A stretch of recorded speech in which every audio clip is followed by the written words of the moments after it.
মোদি যেন বাংলার মাটির মানুষ। শপথ গ্রহণ অনুষ্ঠানে এক ঐতিহাসিক মঞ্চে আজ নরেন্দ্র মোদীজি যা করলেন গোটা বাংলা তার সাক্ষী থাকল। প্রধানমন্ত্রী নরেন্দ্র মোদীজি নিজে এগিয়ে এসে এক বর্ষিয়ান নেতাকে সম্মান জানালেন, তার হাঁটু ছুঁয়ে আশীর্বাদ গ্রহণ করলেন, তার কাঁধে তুলে দিলেন একটি সুন্দর চাদর, যার নাম মাখনলাল সরকার।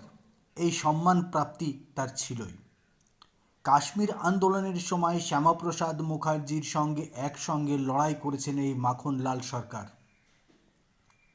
মাখনলাল সরকার একজন প্রবীণ কর্মী নয়, ডক্টর শ্যামাপ্রসাদ মুখোপাধ্যায়ের আদর্শের এক জীবন্ত দলিল।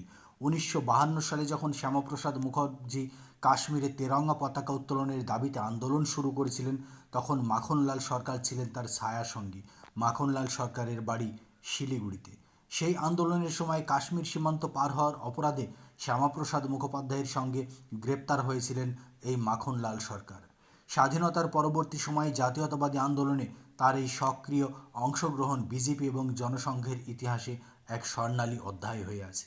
98 বছর বয়সেও আদর্শে অবিচল বর্তমানে 98 বছর বয়সী এই জননেতা আজ ব্রিগেডে শপথ গ্রহণ অনুষ্ঠানে উপস্থিত রয়েছেন।